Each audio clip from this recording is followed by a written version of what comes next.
You can take the Yankee out of Nekketsu High School, but you can't take the Nekketsu High School out of the Yankee? This time on Scrolling Down the Belt, beating up dudes never changes.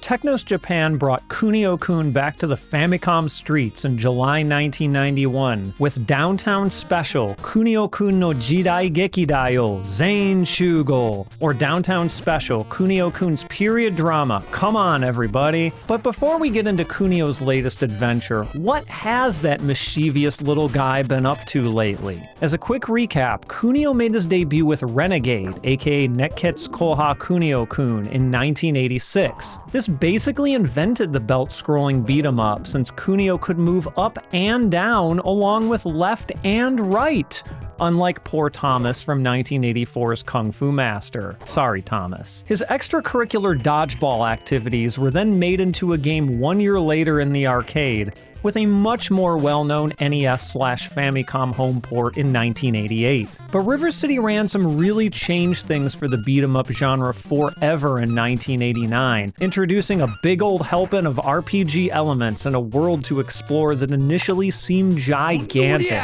This cemented Kunio-kun as a Famicom franchise rather than an arcade one, and he went on to participate in soccer matches and Japanese-style undokai, or athletic meets, on the platform. This crew of delinquents really contains multitudes. And that all leads up to Kunio and crew's reenactment of an Edo period tale in the style of Japan's TV period dramas, or jidaigeki. These started regularly airing way back in the 1960s with classics like Mito Komon, arguably the flagship period drama that ran from 1969 all the way until 2011. The chivalrous Yakuza of Suruga, boss Bunzo of the Bunzo family, falls ill. Kunimasa, who owes Bunzo a debt of gratitude for once giving him shelter and a meal, rushes to visit him along with his friend/underling Tsurumatsu. There, they are greeted by Bunzo's daughter Okoto and a man named Asajiro who claims to be her fiancé. However, while Kunimasa is helping Bunzo, Okoto is suddenly kidnapped by someone. And as Kunimasa and Tsurumatsu embark on their journey to find Okoto, fans of River City Ransom will find this all very familiar. Enemy clans appear instead of rival school gangs, but you still have to beat the crap out of them in order to make the boss of the area appear to progress the story. The amount of them you need to defeat to bring the boss out has been upped from 4 to 10, but other than that, the general flow is exactly the same as it was in River City Ransom. But that doesn't mean there aren't a lot of less obvious tweaks to the formula. Remember when I said Kunimasa is accompanied by Tsurumatsu? Well, that means Tsurumatsu can either be controlled by a second player or by the CPU. River City Ransom did offer co-op, but only with a second human player. You can set whether you want to cooperate with or compete against that second player, which really is just a toggle for friendly fire. Though if you're playing with the CPU, you'll probably want to choose Compete, because you can not only reset your companion's health on demand by killing them, but it's also a trick required to get certain companions like Riki Goro! And there are even settings to control just how strong or weak the enemies are, along with a lot of other options to tune just how challenging your journey through the Edo period is going to be. The map is quite a bit larger than before, with multiple paths, sometimes leading off any given screen to take the player into completely different areas. It's honestly a little intimidating compared to the much more straightforward River City Ransom, unless you have a map of the game in front of you as a guide. Later on, you can purchase an item that lets you fast travel between areas by selecting them though, which makes things a bit more manageable. There are still shopping areas where you can buy various stat and health increasing items or food, but the real good stuff is in these hidden shops known as Nazo no Mise. The entrances to them are anywhere from under bridges, waterfalls, or off random sides of screens. Any place that you wouldn't think to look for a shop entrance in. The same stat system from River City Ransom is in place here too, but now you gain levels just by defeating enemies, 1 level for every 10 in fact. This levels up your stats slowly but surely, and you can even control the distribution of how individual stats are leveled. This combined with the items from the hidden shops are the way to go for leveling up now.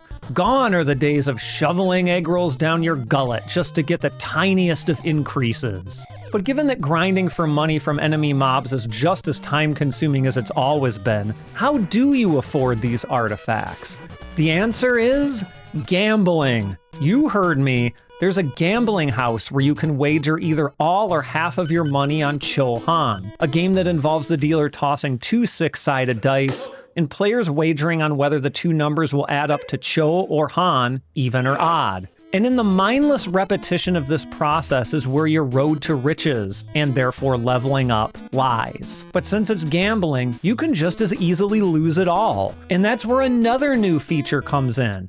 Downtown Special has ditched those old-fashioned passwords for a brand new shiny battery backup, so you can save scum to your heart's content until you win every one of those rolls, and your money looks like this. But let's be real, we're all here for the combat. And once again, fans of River City Ransom will be pleased to know that it plays nearly identically. 1 button to punch, 1 to kick, pressing both together jumps. A jumping uppercut is possible by hitting the punch button after a jump, and several actions can be performed on downed enemies, including just getting on top of them and pounding their faces in.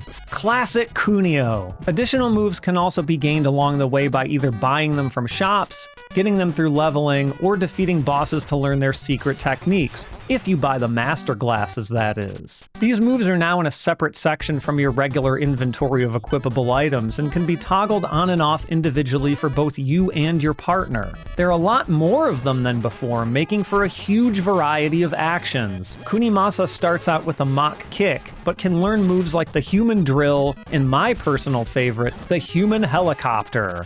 And as usual, there are a ton of era-appropriate weapons to pick up. And early on in the game, when you're very low leveled, this is the way to do the most damage to enemies by far, so their use is critical. A 4-player mode was apparently initially planned, and made it into the final game locked behind a code, holding down either left or right on the D-pad and pressing B and start at the initial character select screen. Of course, this requires a 4-player adapter peripheral to take advantage of if you're playing on original hardware. There's also a spectator mode where you can just watch the CPU play the game for you. At some point later on, Bunzo has Sankichi gift Kunimasa an amulet, which on its surface is just another item that ups his defense stat by 20. But it also has another effect that the game never tells you. Whoever is equipped with this, either Kunimasa or his partner character, will be completely ignored by all enemies. An interesting new way to control the difficulty of the game indirectly. Switching a character's name to Kogane Mushi will grant them all of the game's special moves, 990,200 mon, the game's currency, and a map cursor that doesn't take up a spot in the inventory. The Zain Shugo, or Come On Everyone, part of the title is there because nearly every character from Kunio lore up until this point is accounted for in Downtown Special. Not all of them can be selected as partners, but it is pretty neat to see everyone's different Edo period incarnations. And who can argue with finally being able to play alongside the fearsome double dragon brothers, Ryuichi and Ryuji, or in this case Tatsuichi and Tatsuji? If you were really invested in the story and cast of Kunio-kun by 1991, after seeing them play so many sports, you were eating pretty good here. But though Technos Japan made this game bigger than River City Ransom, did they really make it better? YouTube essays on retro games are more popular than ever, and that means creators need to dig deeper to stand out. But what happens when the best sources on your topic are all in Japanese and have never been translated? Machine translation and AI tools can be useful, but they often miss the mark when it comes to niche topics and cultural context. That's where I come in. I offer research and Japanese to English translation services for creators in this niche, drawing on decades of experience writing and translating content about Japanese games and music, especially the more obscure corners most people miss. My translation work has been featured in videos by respected retro game-centric creators such as The Gaming Historian, Jeremy Parrish, Greg Seward, and Kevin Bunch. I also use Japanese language sources in my own video essays, which you can find on the 1 Million Power YouTube channel. Not making videos? No problem! I've translated English to Japanese booklets for artist Enerjax on her creative process, and I regularly translate lyrics from Japanese to English. So if you're a Japanese musician looking to make sure your English lyrics hit the right note, I can help with that too. You can find more information about these services at 1millionpower.com/commissions or by following the link in the description below. The map is just large enough to cause extra friction in navigating around, even with the cursor item. And apart from telling you the static locations of the hidden stores, a guide can't even really help you here since the bosses are constantly moving around to different areas. Since you never know which one is where, you run into a lot of the same guys over and over again, making for a lot of what just feels like busy work as you try to figure out which bosses you haven't fought yet. A Game Boy version of Downtown Special was released in 1993, which supported 2 players via the link cable.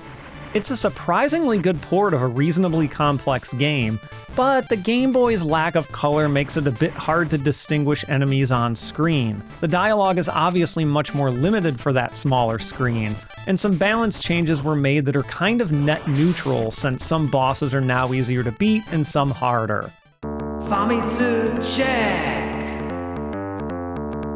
Famitsu gave the original Famicom version of Downtown Special 2 7s, a 6, and a 4. Mostly everyone said it was fun enough, and the addition of co-op play was a great one, but it lacked any real thrill when fighting the enemies. But one reviewer commented that Kunio looked great with a chomage. The Game Boy version fared even worse, having come out in 1993, with a score of 2 3s, a 5, and a 4. Everyone echoed the sentiment that a game like this didn't really translate well over to the Game Boy with its limited graphical capabilities. And this game was even called Kunio, but with Goemon-style side-scrolling action scenes. Not necessarily an insult, but kind of ouch? It's also been ported to many different Japanese feature phones and various Nintendo-run download platforms over the years. Most recently, it appeared on the Kunio-kun The World Classics Collection, aka the Double Dragon and Kunio-kun Retro Brawler bundle in 2018 and 2020 on some of the modern platforms. But this version features a quality up mode that eliminates most of the bugs, and apparently changes the combat so dramatically that it might as well be a different game. Downtown Special may not be as tight or memorable of a game as River City Ransom was, but it's hard to argue that it didn't predict the eventual future of the beat-em-up genre.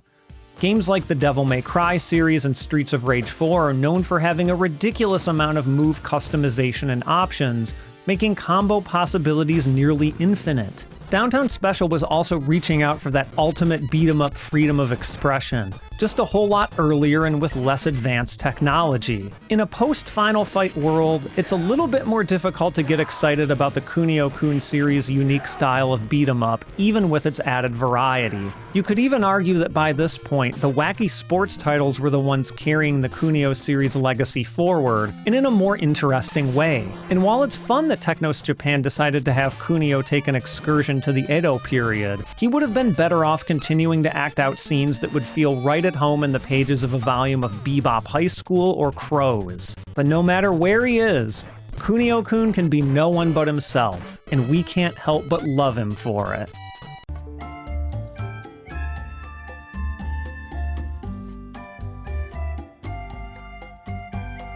Next time on Scrolling Down the Belt, dragons! And whatever the hell this is!